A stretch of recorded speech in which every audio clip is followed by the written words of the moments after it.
নিঃশব্দেরা গল্প হয়ে ওঠে, গল্পেরা ছুঁয়ে যায় মন। আমি মৌমিতা, ঔপন্যাসিক গল্প কথাতে তোমাদের স্বাগত। আজ তোমাদের জন্য নিয়ে এসেছি লেখক মানিক বন্দ্যোপাধ্যায়ের লেখা নেকি। কিছু দূরত্ব শব্দে তৈরি হয় না, তৈরি হয় না শোনা কথায়।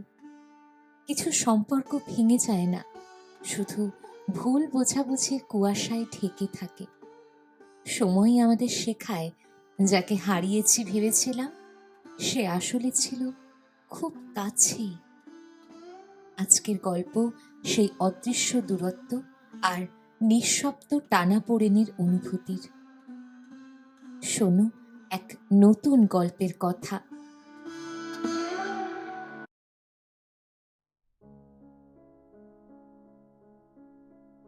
পূর্ববঙ্গের মহাকুমা শহর।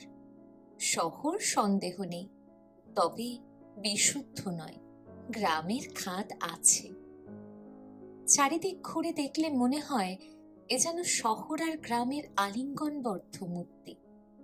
বাজার আর আপিস অঞ্চলটুকু দিব্যি শহর, আপ টু ডেট শহর।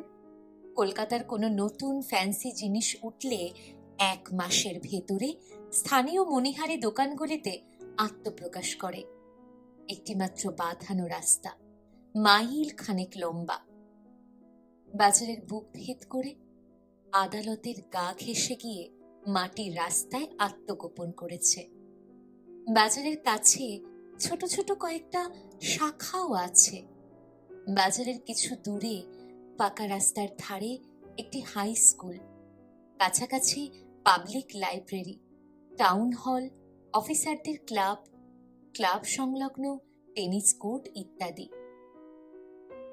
অভাব নেই কিছুরই, শহর যেমন হয় আর কি। বাকিটুকু কিন্তু গ্রাম ছাড়া কিছু নয়। বাড়িঘর সবই প্রায় চাচের বেড়া এবং টিনের ছাদ দেওয়া।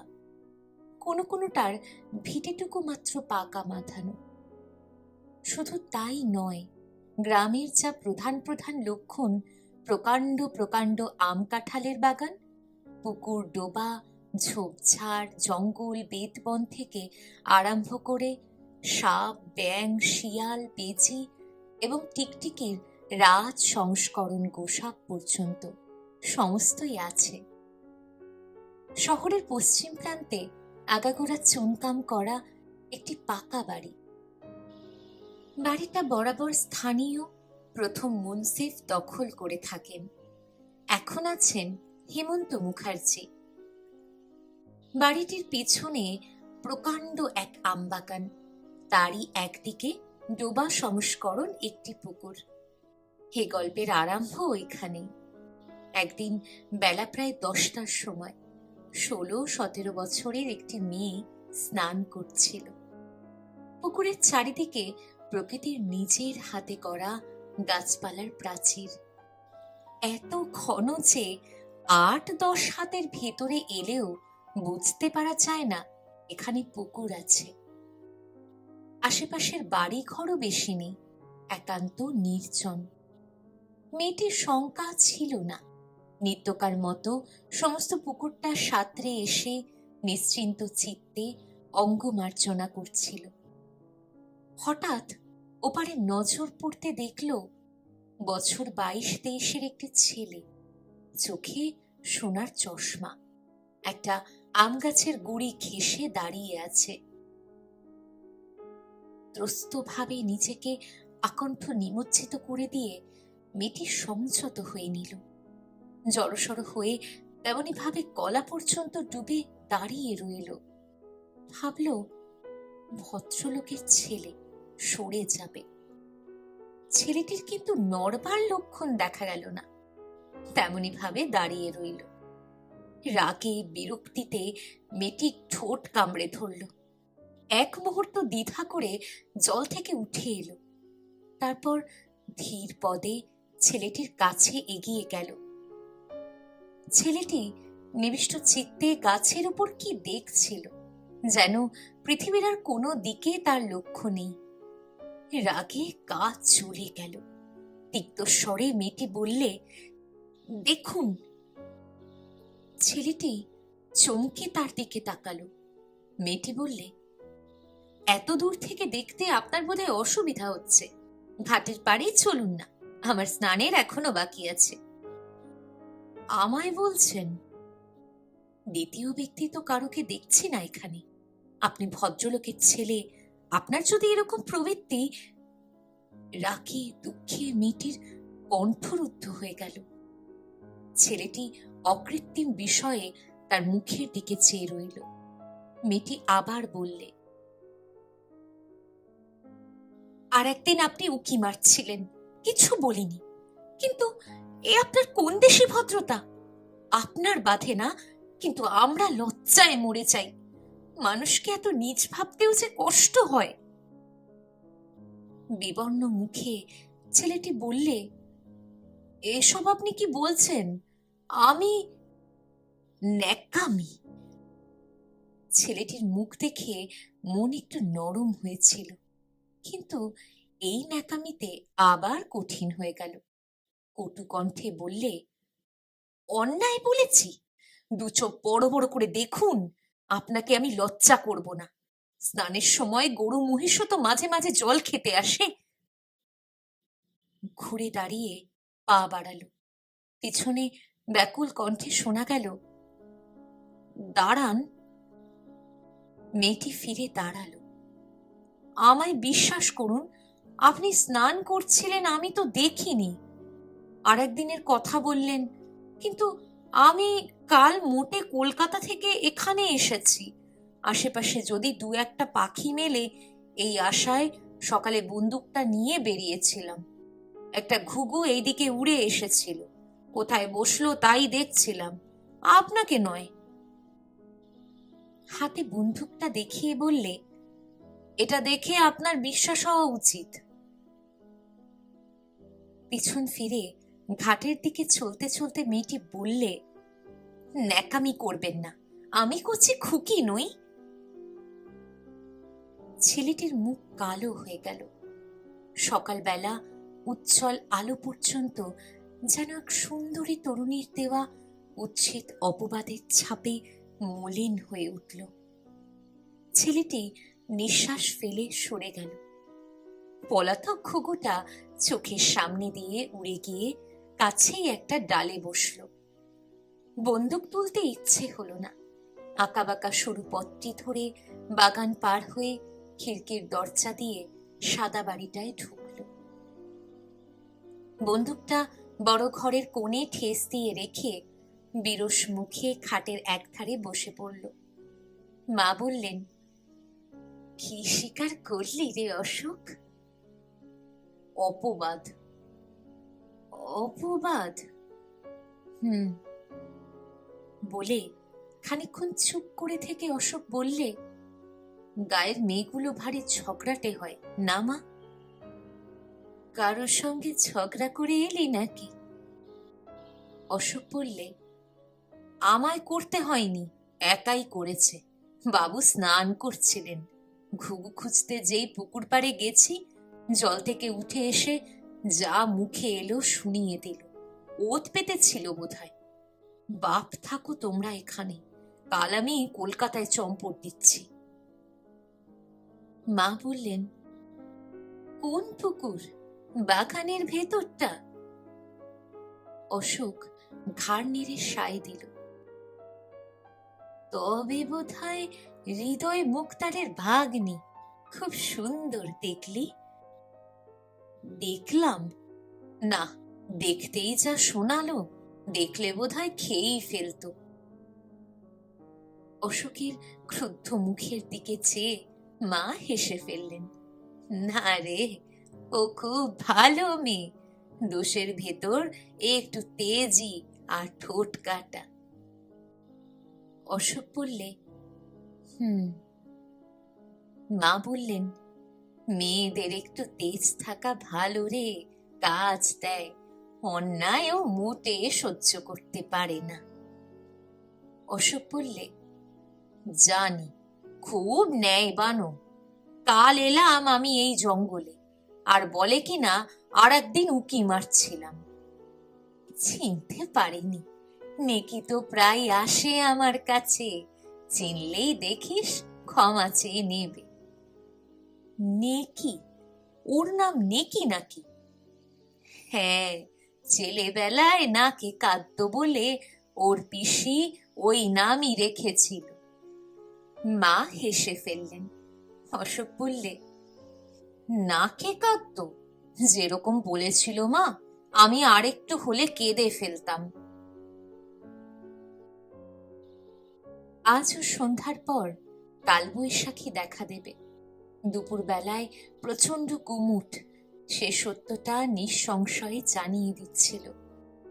কাল বৃষ্টি হয়ে গেছে, আজ ভাবসা গরমে যেন সিদ্ধ করে দিচ্ছে। শুকনো খটখটে গরম বরং সহ্য হয়, এই ভিজে গরম এমন উৎকট লাগে। বিছানায় শীতল পাটি বিছিয়েও অত্যাধিক উত্তপ্ত হয়ে অশোক ঘামছিল। মা বাড়ি নেই, কাছেই এক মুনসেফের বাড়ি বেড়াতে গেছেন।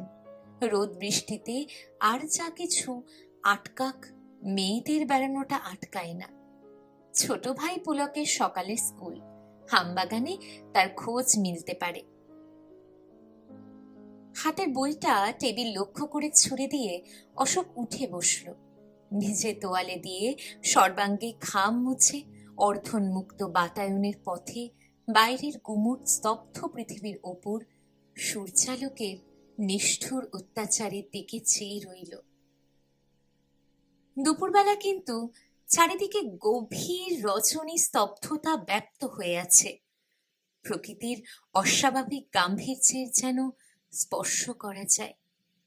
অনুভূতির সীমার মাঝে যেন আপনি হাত বাড়িয়ে ধরা দিতে চায়। রাত দুপুরে যা নিজস্ব, আজ দিন দুপুরে চমৎকার মানিয়ে গেছে। হঠাৎ চাপা দীর্ঘশ্বাসের মতো সামান্য একটু বাতাস বয়ে যেতেই ভেজানো দরজাটা মৃদু শব্দ করে খুলে গেল। মুখ ফিরিয়ে চাইতেই অশোক অবাক হয়ে দেখল খান দুই বই হাতে নেকি উঠান দিয়ে আসছে। ভিজে চুল পিঠের উপর ছড়িয়ে রয়েছে। রোদের হাত থেকে বাঁচবার জন্যে শাড়ির আঁচলটুকু মাথায় তুলে নিয়েছে। বড় ঘরে উকি মেরে অশোকের মাকে না দেখে মাসিমা বলে ডাক দিয়ে নেকি অশোকের ঘরের সামনে এসে দাঁড়ালো। বিছানার উপর লোকটির দিকে নজর পড়তে সে রীতিমতো চমকে উঠল। আপনি? ও হ্যাঁ, ঠিক। অশোক গম্ভীর ভাবে বললে, মা বাড়ি নেই।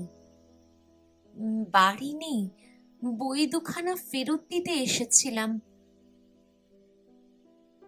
জানালা দিয়ে বাইরের দিকে দৃষ্টি রেখে অশোক বললে, ও ঘরের টেবিলের ওপর রেখে যান।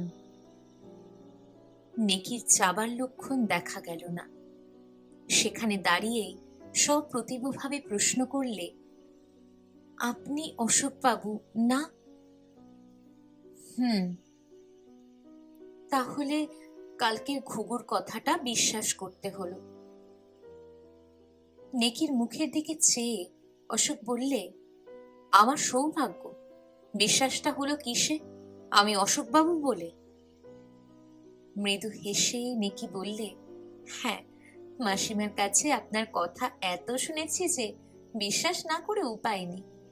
আপনার আসবার কথা জানতাম, রাগের মাথায় খেয়াল ছিল না। এখনকার কোনো ফাজিল ছোড়া মনে করেছিলাম আপনাকে। বেশ করেছিলেন। আপনি ভীষণ চটছেন দেখি। অশোক কথা বললে না। নেকি বললে, চটার কথাই মিথ্যে অপবাদ কে আর সইতে পারে? আচ্ছা, আমি হাত জোর করে ক্ষমা চাচ্ছি, তাতে হবে তো? হবে, কিন্তু কেউ বাড়ি নেই। বিকেলে এলে ভালো করতেন। অর্থাৎ আপনি এখন যান, এই তো? অশোক নির্বিকারে উদাসীনের কণ্ঠে বললে, সেই রকম মানেই তো দাঁড়ায়। নিকির মুখে ম্লান হয়ে গেল। কথা না খুঁজে পেয়ে বললে, তাড়িয়ে দিচ্ছেন? না না, তাড়াবো কেন? অতখানি অভদ্রতা করতে পারি আপনার সঙ্গে? আমার বলবার উদ্দেশ্য। অশোক থেমে গেল। উদ্দেশ্য? উদ্দেশ্য মরুক, আসল কথা কি জানেন? আপনাকে আমি ভয় করি। হয়তো বলে বসবেন একলা পেয়ে আপনাকে আমি অপমান করছি। বাকিও তো রাখলেন না কিছু। এ অপমান নয়, অন্যরকম। অভদ্র উক্তি, উচ্ছেদ ইঙ্গিত, চারিদিকে নির্জনতার অন্যরকম অপমানের অর্থটাকে এমনই স্ফুটতর করে তুলল যে অপমানে নেকির মুখ লাল হয়ে উঠল। বই দুটি মেঝের ওপর ছুঁড়ে দিয়ে বললে, আপনি চাষা। নিজের মনে ময়লা থাকলে সমস্ত পৃথিবীটাকেই কালো দেখায়। স্নানের ঘাটেই পরিচয় পেয়েছি। বলে ঝড়ের মতো চলে গেল। মিথ্যে অপবাদের জ্বালা আছে, তাতে রাগ হওয়াটাও আশ্চর্য নয়। কিন্তু এইবার অশোক স্পষ্ট উপলব্ধি করল সে ভুল করেছে। শ্রদ্ধা যার প্রাপ্য তাকে দিয়েছে অপমান। সে না হয় নজর দিতে চায়নি, কিন্তু অমন কি কেউ চায় না? বাঙালির মেয়ে লজ্জায় মাটির সঙ্গে মিশিয়ে গিয়ে কোন রকম ক্ষুদিত দৃষ্টির সম্মুখ থেকে নিজের দেহটা সরিয়ে নিয়ে যায়। অমন মুখোমুখি অন্যায়ের বিরুদ্ধে দাঁড়াতে পারে কটি মেয়ে? ঘৃণায় নাসিকা কুৎসিত করে কটি মেয়ে একান্ত নির্জনে একজন অপরিচিত যুবকের মুখের ওপর বলতে পারে, আপনি গরু মহিষ, আপনাকে আমি লজ্জা করব না? আজ তুচ্ছ আত্ম অভিমানে বসে সেই মেয়েটিকেই সে অপমান করেছে। তাও সে যখন ক্ষমা চেয়েছে তখন। বিকালে দুই ভাইকে খাবার দিয়ে মা বললেন, তোর নেকি দিয়ে দুদিন এলো না কেন রে পুলক? পুলক আমি কামড় দিয়েছিল। আমটা সরিয়ে সংক্ষেপে জবাব দিল, দাদা বকেছে, বলে আবার আমটা মুখে তুলল। দাদা বকেছে? সত্যি নাকি রে অশোক? আবার ঝগড়া হয়েছে তোদের? কি হয়েছিল?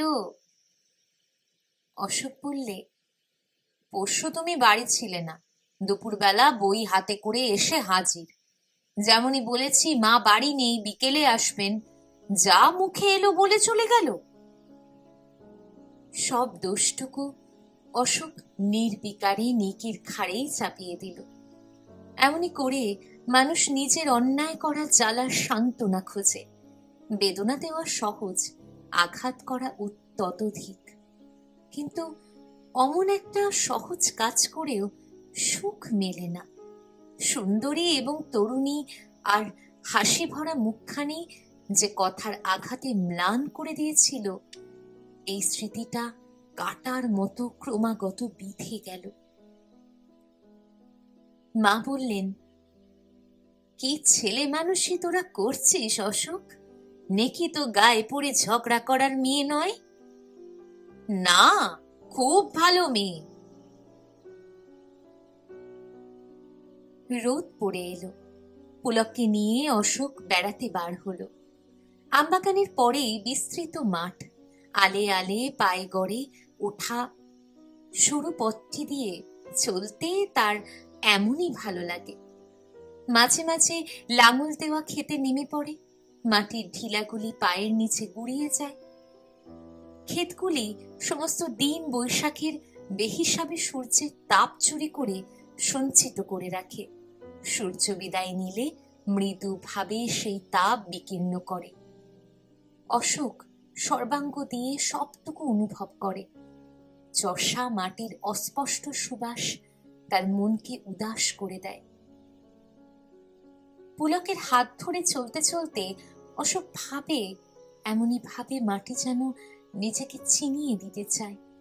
নিশ্চল জ্বর যেন বলতে চায়, সারা জগতের জীবনের রস যোগাই আমি, আমায় চিনি রাখো। মাঠের পরে বাড়ি থেকে মাইল খানেক তফাতে ছোট একটা নদী। এখন স্রোত নেই, স্থানে স্থানে জল জমে আছে। বাকিটুকু বালিতে বোঝাই, সাদা ধপধপে বালি। এককালে স্রোতের নিচে ছিল। জলের গতি নিপুণ শিল্পীর মতো অপূর্ব নকশা এঁকে দিয়েছে। কোথাও বালির বুকে ঢেউয়ের ছবি হুবহু ছাপ পেরেছে, কোথাও বিচিত্র রেখা সমাবেশে সূক্ষ্ম আলপনা গড়ে উঠেছে। এমনই সূক্ষ্ম, এমনই কোমল যে দেখালো, মনে হয় আঁকলো কে। অশোক নিত্য এইখানেই এসে বসে। পায়ের দাগের বালির কারুকার্য নষ্ট হয়ে যায়। অশোক ব্যথিত হয়ে ওঠে। অথচ ওই কারুকার্য ৯৯ জনের চোখেই হয়তো পড়ে না। তুচ্ছ বলে নয়, সূক্ষ্ম সৌন্দর্য আবিষ্কার করার মানুষের একটা বিপুল অক্ষমতা আছে বলে। অশোক আজ সেখানেই যাচ্ছিল। আমবাগানের ভিতরে একটা মোটা গাছের গুড়ি পাক দিয়েই অশোক আর নেকি একেবারে মুখোমুখি পড়ে গেল। কাপড় গামছা নিয়ে নেকি স্নান করতে যাচ্ছিল। চোখাচোখি হতেই তার মুখের ভাব কঠিন হয়ে উঠল। নিঃশব্দে একপাশে সরে গিয়ে সে অশোককে পথ দিল। অশোক এগিয়ে গেল, কিন্তু পুলক নেকির সামনে দাঁড়িয়ে বললে, আর যে আমাদের বাড়ি চাও না নেকি দিদি? দাদা আর কিছু বলবে না, মা বকে দিয়েছে। অশোক এগিয়ে গিয়েছিল, দাঁড়িয়ে ডাকলো, পুলক আয়, দেরি হয়ে গেছে। নেকি পুলকের কাছে টেনে নিয়ে কি একটা বলতেই সে আনন্দে হাততালি দিয়ে উঠল। নেকির হাত থেকে গামছাটা টেনে নিয়ে বললে, তুমি যাও দাদা, আমি যাব না। নেকি দিদির সঙ্গে সাঁতার কাটবো। বেড়াতে যাবে না? পুলক ঘাড় নেড়ে বললে, রোজই তো বেড়াই, আজ সাঁতার দেব। তুমি এসো না দাদা, তিনজনেই সুইমিং রেস দেব। নেকি দিদির সঙ্গে পারবে না তুমি। অশোক ধমক দিয়ে বললে, এই অবেলায় পচা ডোবায় স্নান করলে অসুখ হবে পুলক। এখন বেরিয়ে আসি, কাল সকালে বড় পুকুরে সাঁতার কাটবো। পুকুরের ছোট বড়দের জন্য পুলকের মাথা ব্যথা ছিল না। নেকিদির সঙ্গে সাঁতার দিতে পেলেই সে সুখী। নেকির গা ঘেঁষে দাঁড়িয়ে তার একটা হাত চেপে ধরে দাদার প্রস্তাবে প্রবল আপত্তি জানিয়ে দিল।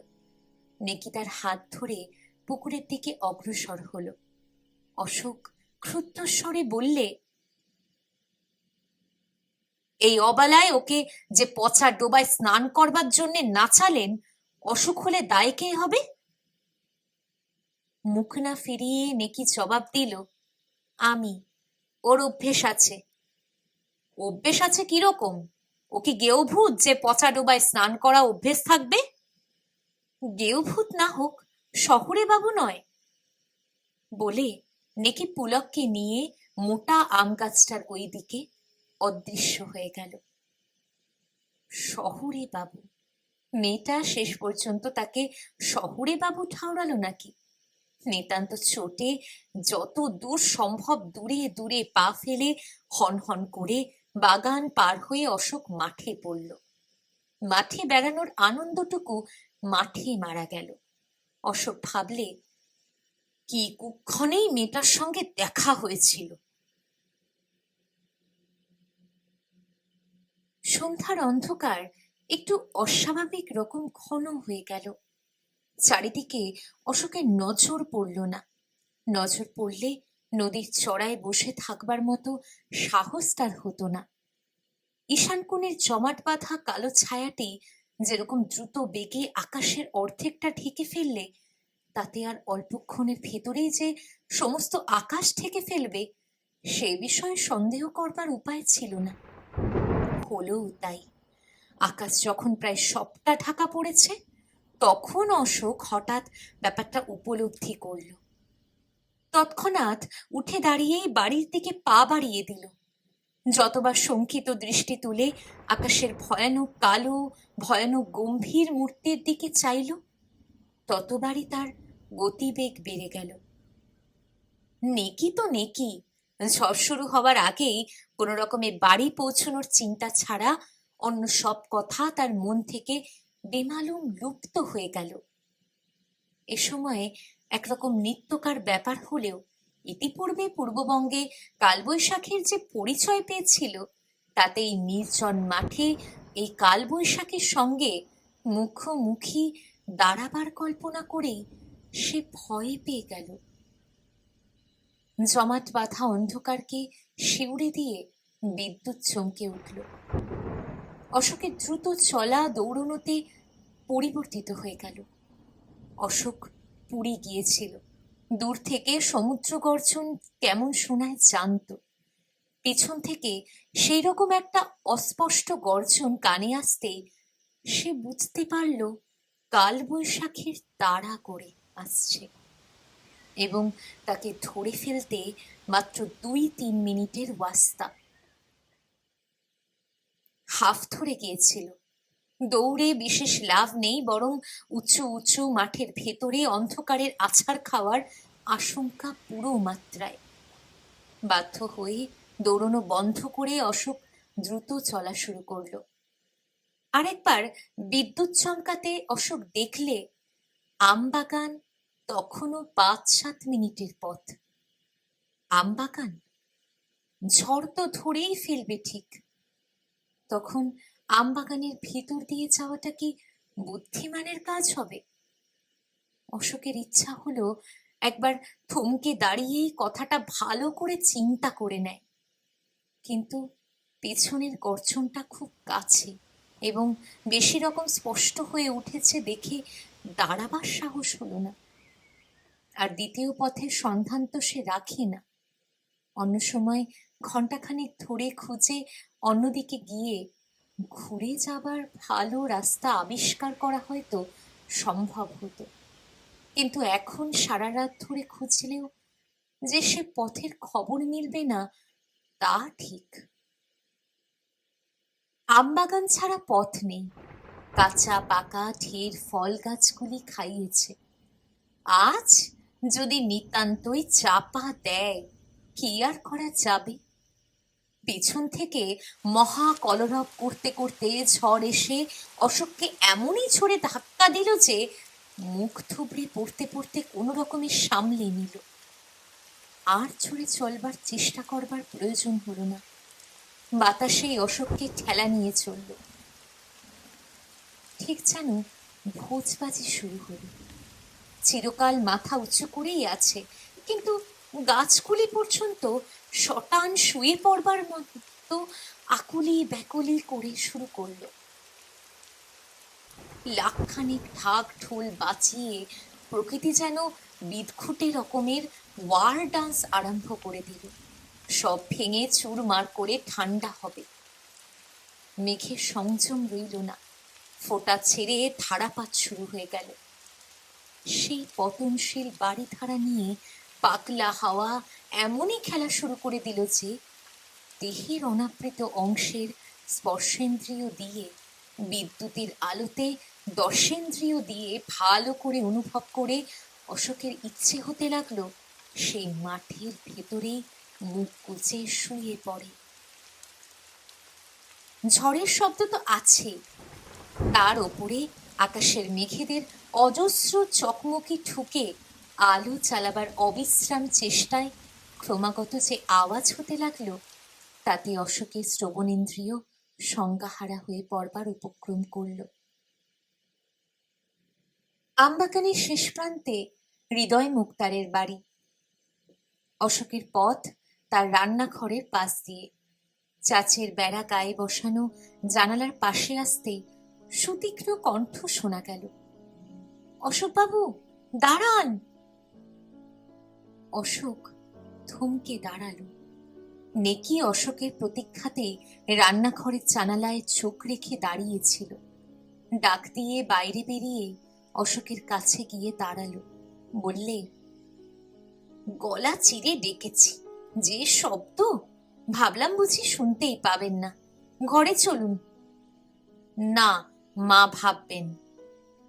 অশোকের পথ আগলে দাঁড়িয়েই নেকি বললে, বাগানের ভিতর দিয়ে তো যাওয়া যাবে না, এর ভেতরেই 3-4টা গাছ পড়ে গেছে, শব্দ শুনেছি, দাঁড়াবেন না, আসুন। অশোক তবু দ্বিধা করল, কিন্তু মা যে পাগল হয়ে উঠবেন। নেকি ব্যাকুল হয়ে বললে, সে অল্পক্ষণের জন্য, কিন্তু যদি গাছ চাপা পড়েন সত্যি সত্যি পাগল হয়ে যাবেন। বলে হাত জোর করে বললে, অন্য সময় যত পারেন রাগ করবেন, আপনার পায়ে পড়ি, চলুন। আকাশে বিদ্যুৎ চমকে গেল। সেই আলোতে নেকির মুখে যে ব্যাকুল ভাবটা অশোকের চোখে পড়ল, তাতে আর দ্বিধা করবার অবকাশ রইল না। বললে, চলুন।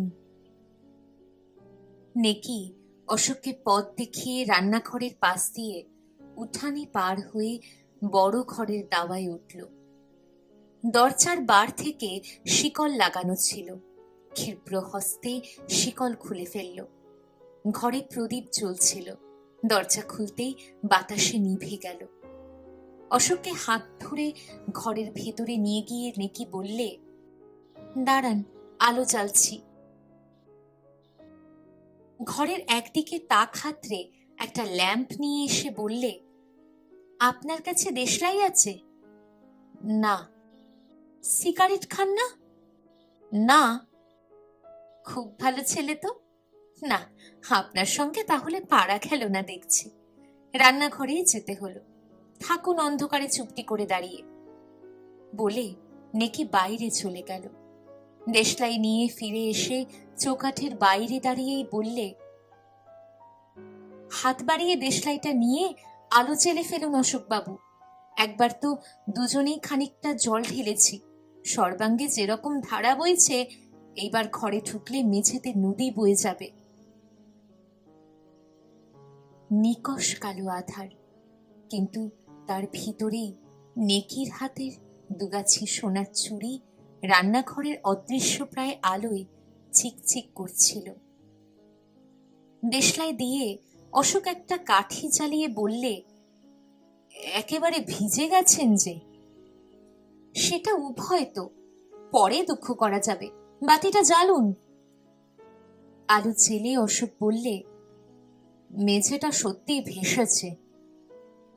তা হোক, মুছে নিলেই হবে। আলনা থেকে লাল পেরে শাড়িটা দিন, বাক্স না খুললে আবার আপনার কাপড় জুটবে না। অশোক শাড়িটা এনে দিল। বারান্দার একদিকে ঘেরা ছিল, শাড়ি নিয়ে নেকি সেখানে চলে গেল। অশোকের জামা কাপড়ের অতিরিক্ত জলটুকু ইতিমধ্যে প্রায় সবটাই ঝরে গিয়েছিল, কিন্তু ভিজে জামার আলিঙ্গনটা বড়ই বিশ্রী লাগছিল। জামাটা খুলে হাতে নিয়ে নেকির প্রতীক্ষায় ঘরের মাঝখানে দাঁড়িয়ে অশোক একেবারে চারিদিকে চোখ বুলিয়ে নিল। প্রকাণ্ড ঘর, একপাশে দুটি বড় বড় খাট জোড়া লাগিয়ে পাতা রয়েছে, তাতে যে বিছানা আছে, খাটের অর্ধেকটা আবৃত করবার সাধ্য তার নেই। সেকেলে আসবাব, যেন বিরাট তেমনই কদাকার। এক কোণে গোটা 20-25 হাঁড়ি কলসি, তাতে সংসারে চাল ডাল থাকে বোঝা গেল। পুরানো রংচটা একটা কাঠের আলনা, সোজা দাঁড়াবার ক্ষমতা নেই, হেলে পড়েছে। ফর্সা মলিন আস্ত এবং ছেঁড়া নানান রকম নতুন পুরাতন ধুতি, শাড়ি, সেমিজ যত্ন করে গোছানো রয়েছে। চাচের বেড়ার গায়ে বাঁশের পেরেকে একটা আয়না ঝুলছে, কাছেই একটা চিরুনি গোছা। আয়নার নিচে একটা টুল, তার কাছে হাতল ভাঙা কাঠের চেয়ার, একটা আম কাঠের সিন্দুক একটা কোণের সবটুকু দখল করে আছে। মাথা নিচু করে অশোক খাটের নিচে উকি মারল। ধুলো মলিন বড় বড় পিতলের হাঁড়ি কলসি ডেকচি ইত্যাদি থেকে আরম্ভ করে ঘরে কুলো ধুনুচি পর্যন্ত সেখানে জমা হয়ে আছে। সোজা হয়ে দাঁড়াতেই দরজার কাছে নেকি খিলখিল করে হেসে উঠল। ভূত দেখছিলেন নাকি? না, বাঘ। অন্তত একটা শেয়াল যে খাটের নিচে। চোখ তুলে অর্ধপথে সে থেমে গেল। মন থেকে রাগের জ্বালা নিঃশেষে মুছে গিয়েছিল। বিদ্বেষশূন্য দৃষ্টি তুলে লণ্ঠনের আলোতে সম্মুখের তরুণী নারীটির মুখের দিকে চেয়ে অশোক মুগ্ধ হয়ে গেল। তাড়াতাড়ি কাপড় ছেড়ে এসেছে। ভিজে চুল ভালো করে মোছা হয়নি, এক বিন্দু বিন্দু জল জমে আছে। এক গোছা জলসিক্ত কুন্তল গালের পাশ দিয়ে লতিয়ে নেমে বুকের ওপর লুটিয়ে পড়েছে। আলো পড়ে মনে হচ্ছে কে যেন মেয়েটার কপাল বেড়ে মুক্তোর মালা পরিয়ে দিয়েছে। চোখের পাতা ভেজা, তার অন্তরাল যে দৃষ্টি মেলে চেয়ে আছে তার যেন তুলনা নেই। নেকি লাল হয়ে চোখ নত করলে। হঠাৎ, আচ্ছা তো আমি, ভিজে কাপড়টা দাঁড়িয়ে আছেন, খোলায় খেয়ালই নেই বলে কাঠের সিন্দুকটার কাছে চলে গেল। ধূপ দরস্ত একখানা ধুতি এনে অশোকের হাতে দিয়ে ভিজে জামাটা নিয়ে বললে, কাপড় ছেড়ে ফেলুন, আমি আসছি বলে বেরিয়ে গেল। কাপড় ছেড়ে অশোক ডাকল, আসুন এবার। নেকি এলো। দরজা দিয়ে প্রথম থেকেই কিছু কিছু ছাট আসছিল। ঘরে এসে এক মুহূর্ত দ্বিধা না করে নেকি দরজায় খিল লাগিয়ে দিল। ঘুরে দাঁড়িয়ে বললে, আমাকে আপনি আপনি করছেন, এমন বিশ্রী লাগছে। এতটুকু সাহস নেই যে তুমি বলেন? অশোক বললে, সাহস আছে কিনা পরিচয় পাবে, ওটা কি হলো বলে রুদ্ধ দরজার দিকে আঙুল বাড়িয়ে দিল। নেকি বললে, এই সহজ কথাটা বুঝলেন না? ছাট আসছিল, দরজা বন্ধ করে দিলাম, মেঝেটা ভাসিয়ে দিয়ে তো লাভ নেই কিছু। কিন্তু সে পরে বিবেচনা করা যাবে অশোকবাবু। আপনি কোচার খুঁটটা গায়ে দিয়ে ভাঙা চেয়ারটাতে বসুন। আমার নাম নেকি, কিন্তু ন্যাকামি দু চোখে দেখতে পারি না। আপনার সঙ্গে একা একা ঘরে যদি থাকতে পারি, দরজা খোলা বন্ধই বিশেষ আসবে যাবে না। খোলা থাকলে বরং ঘরটা ভিজবে। অশোক বসে বললে, তুমিও বসো, কতগুলি প্রশ্ন আছে। খাটের কোনায় বসে হাসি মুখে নেকি বললে, হুকুম করুন। তুমি এখানে একা থাকো?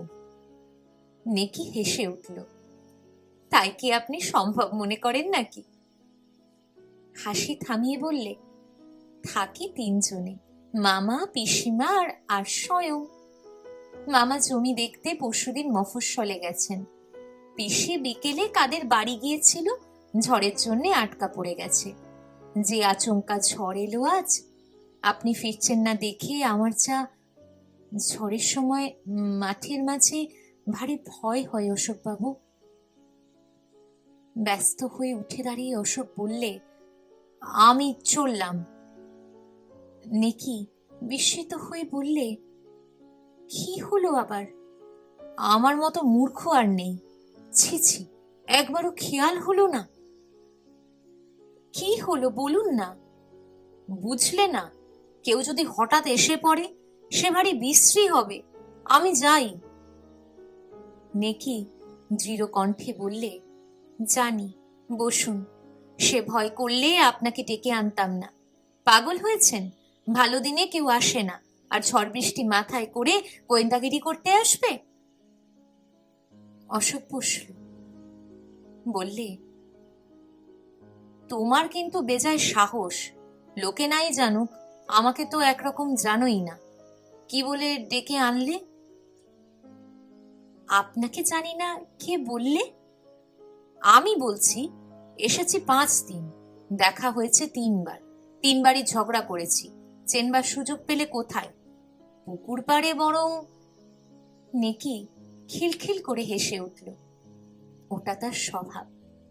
বললে, পুকুরের ঘটনাটা ভোলেননি দেখছি। না, ভুলিনি। ঠাট্টা নয়, সত্যি বলো, কি করে চিনলে আমায়? নেকি বললে, একজনকে চিনতে হলে তার সঙ্গে 2-4 বছর মিশবার দরকার হয় বলে মনে করেন আপনি? আমার সঙ্গে প্রথম থেকে যে অমন ভাবে ঝগড়া করতে পারে, তাকে ভয় করা আমি প্রয়োজন মনে করি না, বুঝলেন?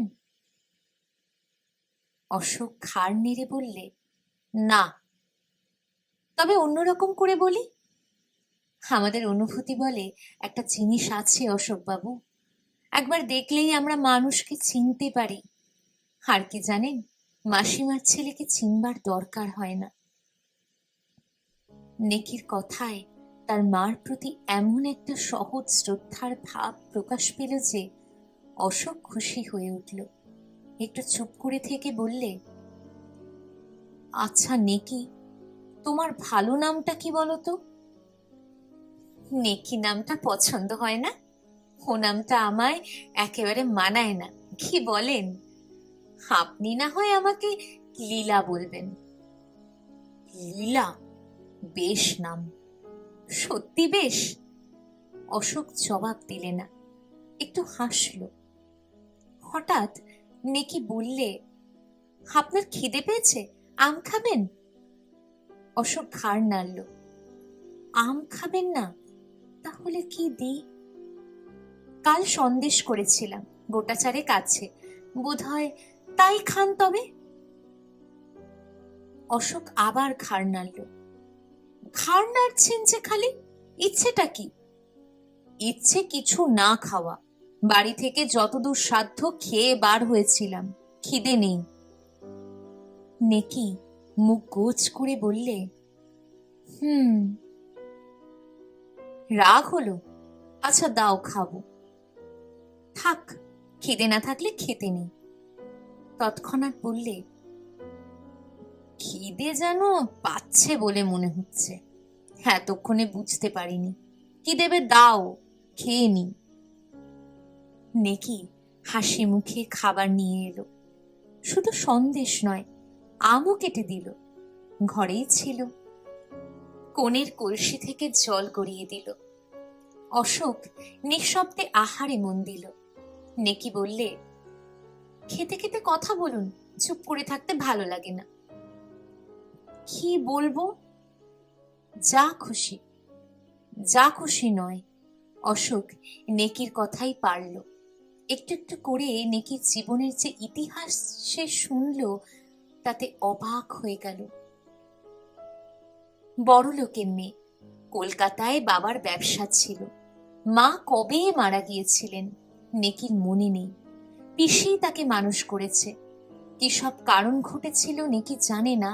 তার যখন 16 বছর বয়স, ব্যবসা ফেল করল। বাজারে দেউলিয়া নাম জহির হবার আগেই বন্দুকের গুলিতে নিজের মাথাটা ফুটো করে দিয়ে নেকির বাবা সব দায় এড়িয়ে গেলেন। আপনার বলতে এই মামা। চোখ মুছতে মুছতে বছর 2 আগে পিসিকে নিয়ে এই মামার আশ্রয়ে এলো। পিছনে ফেলে এলো আজন্ম অভ্যস্ত শৌখিন জীবন। নতুন জীবনের ভয়ে বাবার শোককেও পর্যন্ত ছাপিয়ে উঠেছিল অশোকবাবু। পাড়া গিয়ে চোখে দেখিনি, পিসির কাছে শুনেছি। 2 চোখে খালি অন্ধকার দেখতে লাগলাম।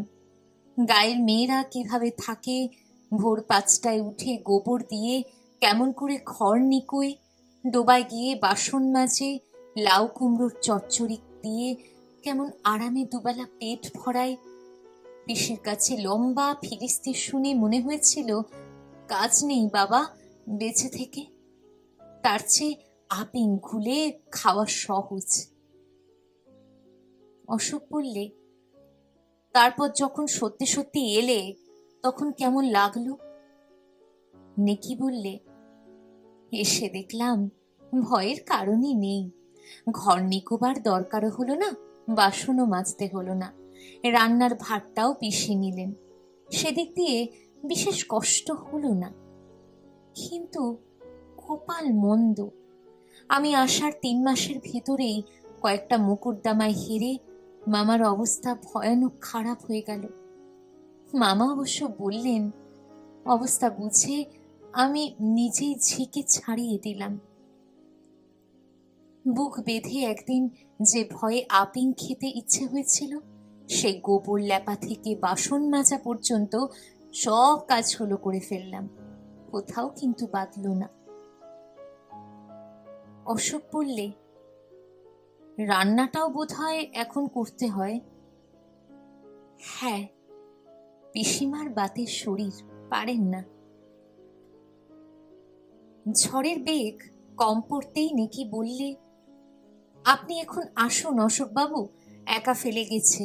পিসি হয়তো ঝড় ঠেলেই চলে এসে পড়বে, এ সামান্য ঝড়ে আর গাছ পড়বে না। অশোক উঠে দাঁড়িয়ে বললে, পিসির আসার কথাই ভাবছ? আমি যদি সবাইকে বলে দিই সন্ধ্যাটা কোথায় কাটিয়ে গেলাম? নেকি হেসে বললে, ওইটুকু আপনি করতে পারেন না, এই 2 ঘন্টায় কথা সম্পূর্ণ গোপন থাকবে। মাকে কিন্তু বলতে হবে। তা তো হবেই, মাসিমাকে বলবেন বই কি, আমি অন্য লোকের কথা বলছিলাম। চলুন, আপনাকে বরং একটু এগিয়ে দিয়ে আসি। অশোক হেসে বললে, তারপর তোমাকে কে এগিয়ে দিয়ে যাবে লীলা? আমার দরকার হবে না, একাই আসতে পারবো। অশোক ঘরের বাইরে পা দিয়ে বললে, বাড়াবাড়ি করো না, আমি শিশু নই। দরজা দিয়ে বসো, এইটুকু খুব যেতে পারবো। আচ্ছা, আসুন তবে। অশোক বারান্দার সিঁড়ি দিয়ে নামতে যাবে, নেকি বললে, বাড়ি গিয়ে কাপড় ছেড়ে ফেলবেন কিন্তু, দুপুরে ভিজতে হলো, অসুখ না হয়। আচ্ছা বলে সিঁড়ি দিয়ে নেমে গিয়ে আবার উঠে এলো। বললে, তোমার ভয় করবে না তো? একটু একটু করবে, আর দাঁড়াবেন না, পিসি এলে ভারী মুশকিলে ফেলবে। অশোক উঠানে নেমে গেল। নেকি চেঁচিয়ে বললে, আরেকটা কথা অশোক বাবু, আপনাতে আমাতে সন্ধি তো? উঠান থেকেই ঘাড় ফিরিয়ে অশোক বললে, সন্ধিপত্রে খসড়া করে রেখে দেব, সই করে দেব। বলে রান্নাঘরের ওই দিকে অদৃশ্য হয়ে গেল। নিকি সেইখানেই দরজা ধরে দাঁড়িয়ে রইল। ঝড়ের বেগ কমেছিল, কিন্তু বৃষ্টি সমভাবেই পড়ছিল। ছাট লেগে নিকির বসন প্রান্ত ভিজে যেতে লাগলো, কিন্তু সেদিকে তার খেয়ালই রইল না। পরদিন সকালে অশোকের জামা আর কাপড় হাতে করে যেতেই অশোকের মা নিকিকে জড়িয়ে ধরে চুমু খেলেন। বললেন, বাগানের এক একটা গাছ পড়ার শব্দ শুনেছিলাম, আর আমার বুকের ভেতরের পাঁজর যেন ভেঙে যাচ্ছিল। মা, যে ছেলে তুই না ডাকলে ওই বাগানের ভেতর দিয়েই আসতো। সুখে, তৃপ্তিতে, লজ্জায় নেকির মুখখানি আরক্ত হয়ে উঠল। মাথা নত করল। মা বললেন, বস, খাবার খেয়ে যাবি, ঠাকুরকে ভাড়াটা বার করে দিয়ে আসি।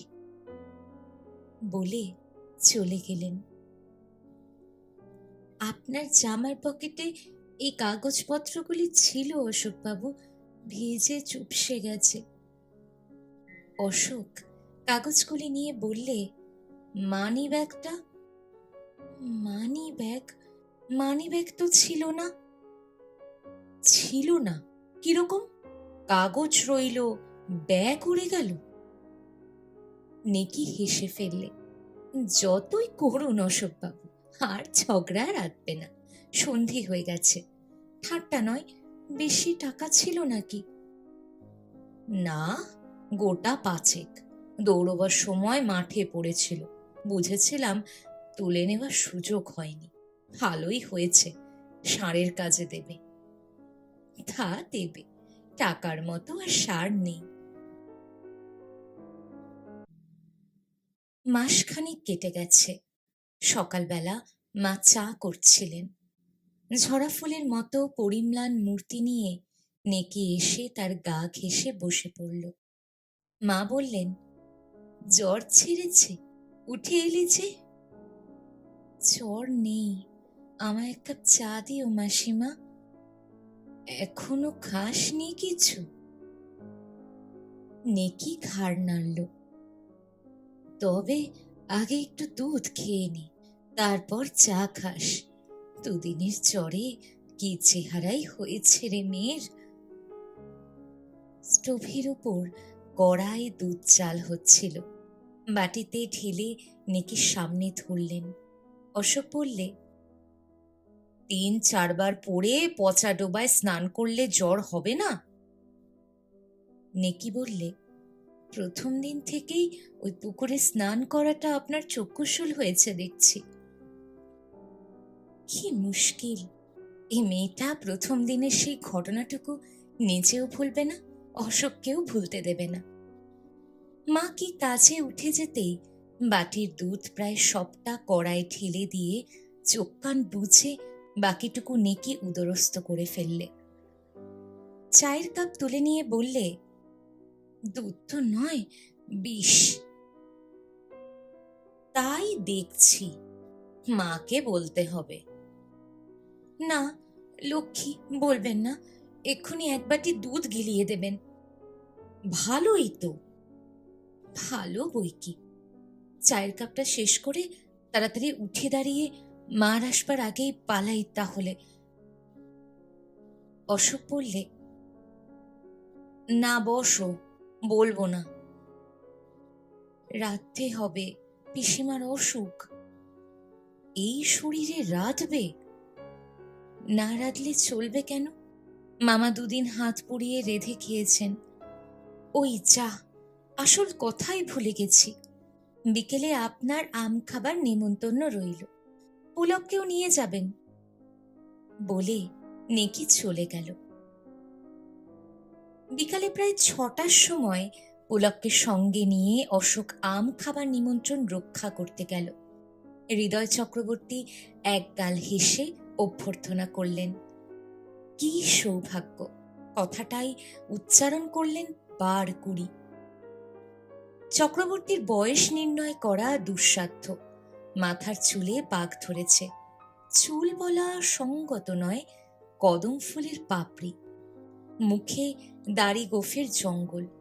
হাসবার উপক্রম করলেই সেই জঙ্গল ফাঁক হয়ে তামাকের ধোঁয়ায় বিবর্ণ কতগুলি দাঁত আত্মপ্রকাশ করে। এমনই অতিরিক্ত বিনয় প্রকাশ করতে লাগলেন যে সেগুলি প্রকাশ হয়েই রইল। বড় ঘরের বারান্দায় সেই ভাঙা চেয়ার আর টুলখানা পাতা হয়েছিল। অশোক আর পুলককে বসিয়ে চক্রবর্তী নিজে একটা পিঁড়ি দখল করে উবু হয়ে বসে ডাকলেন, নেকি। নেকি ভেতর থেকে সাড়া দিল, আম কেটে নিয়ে যাচ্ছি মামা। 2 থালা বোঝাই আম দুজনের সামনে ধরে দিতেই অশোক বললে, এ কি ব্যাপার, এত আম আমি খাবো? চক্রবর্তী মাথা নেড়ে বললেন, ও কিছু না, কিছু না। জুয়াকাল লোহা পেটে পড়লে হজম হয়ে যাবে। খান, লজ্জা করবেন না। আপনার মা ঠাকুরুন নেকিকে স্নেহ করেন তাই, নইলে আমাদের মতো লোকের বাড়ি আপনাকে খেতে বলা সাহসী হতো না। নেকি মুচকি হেসে ভেতরে চলে গেল। কি যে বলেন, বলে অশোক একটা আম মুখে তুলে নিল। বললে, খা পুলক, উনি যখন ছাড়বেন না, যা পারি খাই, বাকি নষ্ট হবে। চক্রবর্তী মুক্তার মানুষ, বকতে পারেন। আসো সরগরম করে রাখলেন। অশোক কখনো হু দিয়ে কাজ সারতে লাগলো, কখনো বললে নিশ্চয়ই, কখনো মৃদু হেসে বললে তা বই কি। বিষয় থেকে বিষয়ান্তরে ভ্রমণ করে চক্রবর্তী কলিকালের লোকেদের ধর্মজ্ঞানহীনতা এবং উৎকট লোকপরায়ণতার কথা কীর্তন করলেন। বললেন, আদালতে এত মামলা মোকদ্দমা কি জন্যে মশায়? ওই লোভ, মিথ্যে সাক্ষী তৈরি করে কার 2 বিঘে জমি আছে তাই আত্মসাৎ করবার চেষ্টা। কেন রে বাপু, পরের জিনিস নিয়ে টানাটানি কেন? নিজের যা আছে তাই কেড়ে ছেড়ে খা না। অশোক ঘাড় নেড়ে সায় দিল, তা বই কি। এইবার চক্রবর্তীর এই চিন্তার উৎস মুখের সন্ধান পাওয়া গেল। একটা পাঁচি লোক তার 5 বিঘে জমি যে কিরকম ভাবে আত্মসাৎ করবার উপক্রম করেছে এবং অশোকের বাবার কাছেই মিথ্যে দাবির মোকদ্দমা রুজু করেছে, সবিস্তারে বর্ণনা করে চক্রবর্তী ফোঁস করে একটা নিঃশ্বাস ফেললেন। শুনে অশোক আন্তরিক দুঃখ প্রকাশ করলেন। থালা অর্ধেক খালি করে ঠেলে দিতেই চক্রবর্তী হাত জোড় করলেন। অশোক ব্যস্ত হয়ে বললেন, ও কি, সত্যি বলছি, আর খাবার ক্ষমতা নেই, নইলে ফেলে রাখতাম না। লোকটার প্রতি অশ্রদ্ধায় অশোকের অন্তর পূর্ণ হয়ে গেল। বাপের বয়সী ভদ্রলোক বিনয়ের ছলে নিজেকে ক্রমাগত হীন করে ফেলছেন দেখে অত্যন্ত বেদনা অনুভব করলে জোর হাতেই চক্রবর্তী নিবেদন করলেন, তবে 2টি সন্দেশ মুখে দিন। বলে হঠাৎ ক্রুদ্ধ হয়ে হাঁক ডাকলেন, নেকি নেকি। নেকি নিঃশব্দে চৌকাঠের কাছে এসে দাঁড়ালো। 2টো আম ফেলে দিলেই হবে? হে কি হেজি বেজি লোক পেয়েছিস? বাপের তো টাকা ছিল, এটুকুও শিক্ষে হয়নি। সন্দেশগুলো কি তোর জন্য এনেছি নাকি? 4টে প্রশ্ন। নেকি নতমুখে শুধু সন্দেশের সংবাদটাই দিল, সন্দেশ নেই। নেই? কি হলো? পাখা গজিয়েছে? আছে, দেওয়া যাবে না, হাড়ি ভেঙে সন্দেশ মাটিতে পড়ে গিয়েছিল। হাড়ি ভাঙলো কেন? তাকের উপর ছিল, বেড়ালে ফেলে দিয়েছে। বলে চক্রবর্তী স্তব্ধ হয়ে গেলেন। অশোক হেসে বললে, বেড়াল ভালো কাজ করেছে, ওর ওপরে সন্দেশ খেলে ডাক্তার ডাকতে হবে। চক্রবর্তী সখেদে বললেন, 16-17 বছর বয়স হলো, কোনোদিন যদি নজর থাকে, আপনার জন্য কত যত্ন করে আনা, হায় হায়, আগেই জানি অদৃষ্ট আমার এ নিতান্তই মন্দ। অশোকের ভাগ্যে সন্দেশ জুটল না, সেই জন্যে চক্রবর্তীর অদৃষ্ট মন্দ হয়ে যাবে কেন? ভেবেই অশোকের হাসি পেল। লোকটির কি অপূর্ব বিনয়। চক্রবর্তী বলে চললেন, অদৃষ্ট মন্দ না হলে এমনটা হয়? 7 পুরুষের জমি আমার, তাতে আর একজন ভোগা দেবার চেষ্টা করে। আপনার বাবার কাছে যতক্ষণ মোকদ্দমা আছে ভাবনা নেই, উনি বিচক্ষণ হাকিম, চট করে সাজানো মামলা ধরে ফেলবেন। কিন্তু তা কি থাকবে? দেবে হয়তো এক দরখাস্ত ঝেড়ে, কোনো কাঠকোট্টা হাকিমের হাতে গিয়ে পড়বে, ঈশ্বরই জানেন। সন্ধ্যার অন্ধকার ঘনিয়ে আসছিল। অশোক উঠে দাঁড়িয়ে বললে, আজ আসি চক্রবর্তী মশাই। চক্রবর্তীও উঠে দাঁড়ালেন। আসবেন? যা তো মানে কি, একটা আলো নিয়ে সঙ্গে। না না, আলো লাগবে না, এখনো তেমন অন্ধকার হয়নি, এইটুকু বেশ যেতে পারবো। চক্রবর্তী জিভ কেটে বললেন, আরে বাপরে, তা কি হয়? গ্রীষ্মকালে জঙ্গলের ভেতর দিয়ে পথ, একটা লণ্ঠন নিয়ে এগিয়ে দিয়ে আসুক। অশোকের ইচ্ছে হয় বলে, আপনি আলো নিয়ে চলুন না মশাই, রোগা মেয়েটাকে না হয় না পাঠালেন। এরকম ইচ্ছা দমন করতে হয়। অশোকও করল। নেকি একটা আলো ছেলে নিয়ে তার সঙ্গে চলল। বাগানের মাঝখানে হঠাৎ থমকে দাঁড়িয়ে নেকি বলল, অশোক বাবু, আমার একটা অনুরোধ রাখবেন? অশোক হেসে বললে, মস্ত ভূমিকা, অনুরোধ ছোট হলে চলবে না। না, ছোট নয়। নেকি একটা ঢোক গিলল। আলোটা এমন ভাবে ধরলে যে মুখ তার অন্ধকারেই রইল।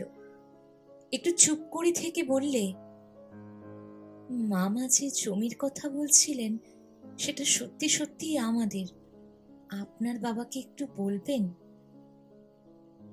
সম্মুখে সাপ দেখলে মানুষের যেমন চমক ওঠে, অশোক তেমনি চমকে উঠল। অন্য অবস্থায় এ অনুরোধটা অশোকের কাছে এত কদর্য ঠেকত না। সরলভাবে নেকি যদি এই অনুরোধটা জানাতো, অশোক মৃদু হেসে তাকে বিচারকের কর্তব্যের কথা বুঝিয়ে দিত। নেকির অজ্ঞতায় কৌতুক অনুভব করত, কিন্তু এই যে ষড়যন্ত্র, তাকে ভুলিয়ে আদর দিয়ে যত্ন দিয়ে নিমন্তন্ন করে খাইয়ে শতরকম ভাবে ঘনিষ্ঠতার বন্ধনে বাঁধবার চেষ্টা করে এমনই ভাবে এই নির্জন আম বাগানে এই অনুরোধ করার আর তো কোনো অর্থই হয় না। টাকা নয়, কিন্তু আদর যত্নও তো ঘুষের রূপ নিতে পারে। হয়তো এই মেয়েটার রূপ। চক্রবর্তী নিজের সুখে নিজের মুখে না জানিয়ে সন্ধ্যায় অন্ধকারে নির্জনে সুন্দরী তরুণীকে দিয়ে এই অনুরোধ করার আর কি মানে হয়? ঘৃণায় অশোকের অন্তর সংকুচিত হয়ে গেল। গম্ভীর কণ্ঠে বললে, তোমার এ অনুরোধের অর্থ জানো? নেকির গলা কেঁপে গেল। আমরা বড় গরিব অশোকবাবু। অন্য সময় নেকির এই কণ্ঠস্বর শুনলে অশোকের হয়তো করুণা হতো, এখন হলো রাগ। বললে, গরিব বলে তোমাদের জন্য আমাকে অন্যায় করতে হবে নাকি? অন্যায় তো নয়, জমিটা আমাদের। আমার কথা আপনার বিশেষ হয় না? তিক্ত স্বরে অশোক বললে, না হয় না, হলেও জমি তোমাদের কি অন্যের সে মীমাংসা হবে আদালতে, সাক্ষী প্রমাণ দিয়ে। তোমার অনুরোধে যে আমাকে আর আমার বাবাকে কতদূর অপমান করতে পারে সে ধারণা তোমার নেই বলেই নিঃসংকোচে জানাতে পারলে। নেকি কি বলতে গিয়ে সামলে নিল। একটা নিঃশ্বাস ফেলে বলে ফেললে, চলুন। থাক, তোমার আর কষ্ট করবার দরকার নেই। নেকি মুখ দেখা গেল না, দেখলে অশোক ভয় পেয়ে যেত। অতিরিক্ত সাধুতা ফলাবেন না অশোকবাবু। অহেতু দংশন অন্তরে জ্বালা ধরলে, কারণ যাই হোক এরকম যুক্তিহীন কথায় মুখ দিয়ে বার হয়। অশোক কিন্তু তা বুঝলে না। বললে, সাধুতা অসাধুতার তফাৎ বুঝবার ক্ষমতা তোমার নেই, তাই একথার জবাব দিলাম না। আমার সবচেয়ে বড় দুঃখ লীলা, ভগবানের দেওয়ার রূপকে তুমি তুচ্ছ ঘুষের মতো ব্যবহার করলে। অন্তরে ওই কথাটাই বড় যন্ত্রণা দিচ্ছিল, তীক্ষ্ণ কাটার মতো বিচ্ছিল। অসতর্ক মুহূর্তে অশোক শিক্ষা দীক্ষা মার্জিত বুদ্ধি সকলের বাধা ঠেলে দিয়ে বাইরে বেরিয়ে এলো। এমন বৃষ্টি শোনালো যে অশোক নিজেই চমকে উঠল। নেকি হাত থেকে আলোটা পড়ে গিয়ে বার কয়েক দপদপ করে চলেই নিভে গেল। পুলক ভয় পেয়ে গিয়েছিল। অশোকের একটা হাত ধরে বললে, বাড়ি চলো দাদা। বাড়ি? চল। অশোক মনকে বোঝালো, নতুন করে অভিজ্ঞতার সঞ্চয় হলো। মন্দ কি, ফুলে যে কীট থাকে সে তত্ত্বটা তো জানাই ছিল। এবার থেকে সাবধান হওয়া যাবে। ওহ, কিরকম জড়িয়ে বাঁচছিল। মুক্তি পেলাম, বাঁচা গেল। মুক্তিও বটে, বাঁচাও বটে। দুটোর একটা চিহ্ন অশোক খুঁজে পেল না। বাঁধন খসেছে মনে করতেই বাঁধনের টান পড়ল। যা নেই বলে জানালো তারই টানে টানে পাকে পাকে হৃদয় ভেঙে পড়তে চায় দেখে অশোক চমকে গেল। অশোক দেখে অবাক হয়ে গেল, নেকিকে সে যেভাবে ভাবতে চায় নেকি সেভাবে ধরা দেয় না। মনে হয় তার বৃতৃষ্ণা যেন তার চোখের সামনে কুয়াশা রচনা করে দিয়েছে। সেই কুয়াশার ভিতর দিয়ে নেকিকে সে নিষ্প্রভ দেখছে, কিন্তু কুয়াশার ওদিকে নেকি তেমনি উজ্জ্বল হয়েই আছে। অশোক ধরতে পারে না, কিন্তু তার মনে হয় কোথায় যেন ভুল হয়েছে। খোঁজে হদিশ মেলে না। রাতে খাওয়া দাওয়ার পরে বিছানায় শুয়ে অন্ধকারে সে আগাগোড়া একবার ভেবে নিল। হঠাৎ ভুলটা ধরা পড়ে গেল। চক্রবর্তী, হৃদয় চক্রবর্তী, ঠিক। অশোক ধর্মর করে বিছানায় উঠে বসল। মূর্খ, মূর্খ, নিতান্ত মূর্খ সে। সবটাই সে হৃদয় চক্রবর্তীর খেলা, সেটা বুঝবার ক্ষমতাও তার নেই। মামা আদেশ করলে তার কথা নাকি কেমন করে অস্বীকার করবে? আজ 1 মাস যার সঙ্গে পরিচয়, যার চরিত্রে এতটুকু অংশ তার কাছে গোপন নেই, তাকে কি করে এতখানি হীন বলে সে মনে করল? নেকির তো বিন্দুমাত্র অপরাধ নেই। অশোকের বুক থেকে মস্ত একটা ভার নেমে গেল। বন্ধনের যে দড়ি দড়াগুলো এতক্ষণ বেদনা দিচ্ছিল, হঠাৎ সেগুলো হয়ে গেল ফুলের মালা। খুব ভোরে ঘুম ভাঙতেই অশোক আমবাগানে চলে গেল। পুকুর ধারে ঘাটের কাছে একটা তাল গাছ কাত হয়ে পড়েছিল। তার গুড়ির ওপর বসে সরু বাঁকা পথটির দিকে চেয়ে রইল। একগোছা বাসন হাতে নিয়ে ঝোপ ঘুরে পুকুরের তীরে এসে অশোকের দিকে নজর পড়তেই নিকি থমকে দাঁড়িয়ে পড়ল। এক রাত্রি তার উপর দিয়ে ঝড় বয়ে গেছে। চোখ লাল, চোখের কোলে কালি। কাল বিকালে অতি যত্নে কবরী রচনা করেছিল। কার জন্য? বুঝি কাল অশোকের খুশির সীমা থাকেনি। আজ সে কবরী বিশৃঙ্খল হয়ে গেছে। অশোকের বুক টনটন করে উঠল। কাছে এসে বললে, লীলা, আমায় মাপ করো। নেকির সর্বাঙ্গ কেঁপে উঠল, জবাব দিতে পারল না। অশোক আবার বললে, আমি বুঝতে পারিনি লীলা, তোমার কোনো দোষ ছিল না। ছিল না? অশোক ভুল করলে। বললে, না, আমি জানি তোমার মামার জন্যেই। আপনার পায়ে পড়ি অশোকবাবু, যে নিজ ভগবানের দেওয়ার রূপকে যে ঘুষের মতো ব্যবহার করে, দয়া করে তাকে নিচেই থাকতে দিন। বলে নেকি অগ্রসর হল। পথ ছাড়ুন।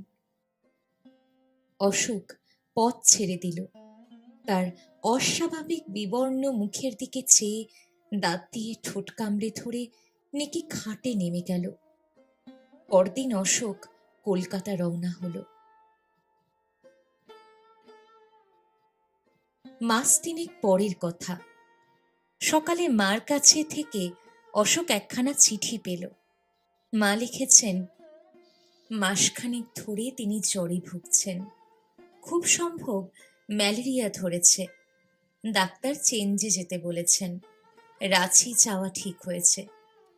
অশোকের বাবার ছুটি নেই, রাঁচি পর্যন্ত যেতে পারবেন না। কলকাতায় পৌঁছে দিয়ে তিনি ফিরে যাবেন। কলকাতা থেকে অশোককে সঙ্গে যেতে হবে, সে যেন প্রস্তুত হয়ে থাকে।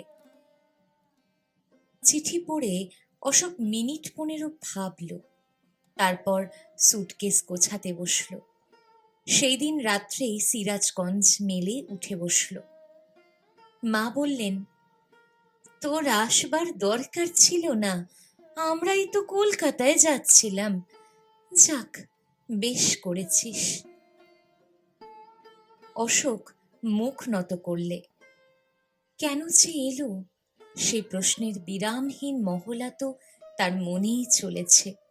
জবাব দেবে কে? তোর কি কোনো অসুখ হয়েছিল অশোক? অশোক ঘাড় নেড়ে প্রশ্ন করল। পুলকের স্কুল তো ছুটি হয়নি, ও কি এখানে থাকবে? কথা ঘুরিয়ে নেবার জন্য ছেলের প্রয়াস দেখে মার চোখে জল এলো। বললেন, থাকবে, থাকবার ছেলেই বটে। আর জানিস, নেকি আমাদের সঙ্গে যাবে। অশোক চমকে উঠল। মেয়েটা একেবারে শেষ হয়ে গেছে রে। তুই থাকতেই ম্যালেরিয়া ধরেছিল, এখন কালা জ্বরে দাঁড়িয়েছে। অত্যাচারের তো সীমা ছিল না। জ্বর গায়ে কবার যে স্নান করতো ঠিক নেই। কি চেহারা হয়ে গেছে। মা একটা নিঃশ্বাস ফেলে চলে গেলেন। মার চেঞ্জে যাওয়ার আসল উদ্দেশ্য এবার আর অশোকের কাছে গোপন রইল না। নেকি অল্প অল্প হাঁটতে পারত, কিন্তু আমবাগান পার হয়ে আসবার তার ক্ষমতা ছিল না। মা পালকি নিয়ে গিয়ে নিচে তাকে নিয়ে এলেন। অশোক উঠানে দাঁড়িয়েছিল। পালকির খোলা দরজা দিয়ে তার দিকে চেয়ে নেকি ম্লান হাসি হাসল। রাগ নেই, দেশ নেই, অভিমান নেই।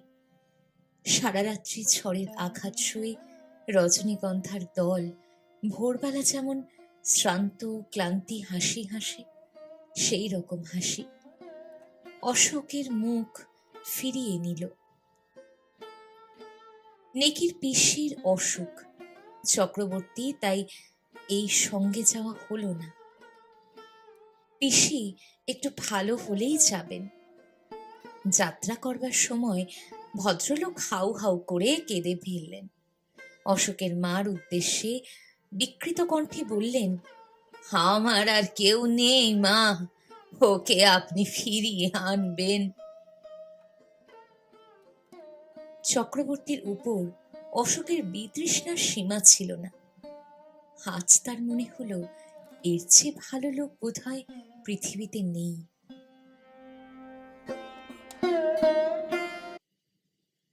শহরের প্রান্তবাহী ছোট নদীটির বর্ষার জলে ভরে উঠেছে। স্টিমার ঘাট পর্যন্ত গাড়ি যায় না, নৌকোয় যেতে হয়। স্টিমার ঘাট শহর থেকে মাইল 5 দূরে। স্টিমারে উঠে নেকি কেবিনে ঢুকতে রাজি হলো না। রেলিংয়ের পাশে ডেক চেয়ার পেতে তাকে বসিয়ে দেওয়া হলো। অশোক আর তার মা কাছেই বসলেন। নেকি এক দৃষ্টি মেঘনার জলরাশির দিকে চেয়ে রইল। স্টিমার এক তীর ঘেঁষে চলেছে, ওপারের তটরেখা অস্পষ্ট। 2 বছর আগে এই পথ দিয়েই সে একটা অতি পরিচিত জীবনকে পিছনে ফেলে দুরু দুরু বুকে অজানা অচেনা জীবনের মাঝে গিয়ে পড়েছিল। আজ আবার সেই পথেই কোনো নতুন জীবনের সন্ধানে সে চলেছে, কে জানে। দেনা পাওনা হয়তো মিটবে না।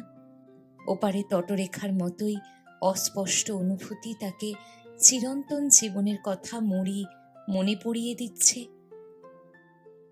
সে জীবনে যেতে মন হয়তো কেঁদে উঠবেই, কিন্তু যেতে বোধহয় হবেই। অশোক শুষ্ক বিষণ্ণ মুখে ডেকের দিকে চেয়ে রইল। মাই কেবল মাঝে মাঝে 2-1 কথা বলতে লাগলেন। পুলকের এ সমস্ত উচ্চাঙ্গের সুখ দুঃখের বালাই নেই। রেলিংয়ে ভর দিয়ে তন্ময় হয়ে সে ঢেউয়ের ওঠানামা দেখতে লাগলো। হঠাৎ উঠে দাঁড়িয়ে মা বললেন, তোরা গল্প কর অশোক, আমার ভারী মাথা ধরেছে, কেবিনে একটু ঘুমিয়ে নিয়ে গে। মা উঠে যেতেই অশোকের মুখের দিকে চেয়ে নেকি হাসল, যেন বলতে চায়, রাগ তো তোমারও নেই আমারও নেই, তবে কথা বলছো না কেন? চেয়ারটা নেকির কাছে সরিয়ে এনে তার মুখের ওপর ব্যাকুল দৃষ্টি মেলে অশোক বললে, আমায় মাপ করেছ লীলা? নেকি তেমনি ভাবে হেসে বললে, মাপ করবার কিছু নেই, সেসব আমি ভুলে গেছি। তুচ্ছ ব্যাপারকে বড় করে দেখবার আর আমার শক্তি নেই, সময়ও বোধহয় নেই। অশোকের চোখে জল চলে এলো। বললে, আমি তোমায় শেষ করে দিলাম লীলা। নেকি তাড়াতাড়ি বললে, না না, ও কথা বলো না। হঠাৎ আকাশের দিকে আঙুল বাড়িয়ে বললে, কতগুলো সাদা পাখি কেমন সার বেঁধে চলেছে দেখো, বক তো নয়? অশোক বললে, না, বুনো হাঁস। হাঁস?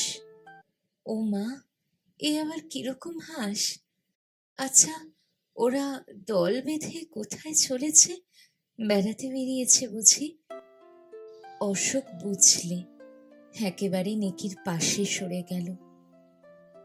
নেকির একখানা হাত নিচের হাতের ভেতর গ্রহণ করে বললে, ওদের তো বাড়ি ঘর নেই, ওরা বেরিয়েই বেড়ায়।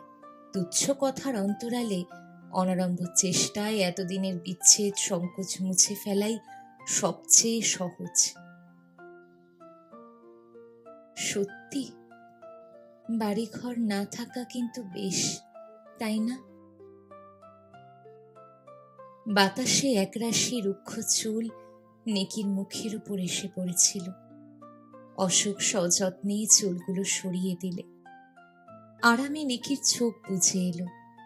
নিঃশব্দে অশোকের আঙুলের মৃদু স্পর্শটুকু সমস্ত মন দিয়ে উপভোগ করে চোখ মেলে অশোকের মুখের দিকে চেয়ে লজ্জিত সুখের হাসি হেসে বললে, ঘুম পাচ্ছে, ঘুমোই। ঘুমো। নেকির হাতখানি হাতের মুঠোতেই ধরা রইল। নেকির মুখের ওপর থেকে দৃষ্টি সরিয়ে নীল আকাশে সরু সঞ্চারণশীল শ্বেতচন্দনের ফোঁটার মতো গতিশীল বুনো হাঁসগুলোর দিকে চেয়ে রইল।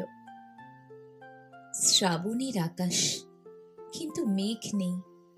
ওপারের অস্পষ্ট তটরেখা অস্পষ্টই রয়ে রইল। অশোক মনে মনে বললে, তাই যাক, যে তীর ঘেঁষে চলেছি সেই তীর স্পষ্টতর হোক, উজ্জ্বলতর হোক, ওপারের তটরেখা আরো অস্পষ্ট হয়ে মিলিয়ে যাক।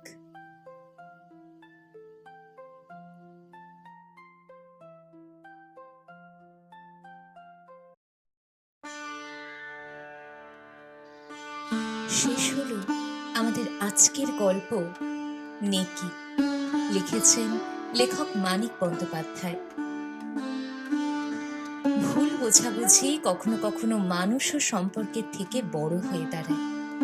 সেই কুয়াশার আড়ালেই ঢাকা পড়ে যায় হৃদয়ের সত্যতা।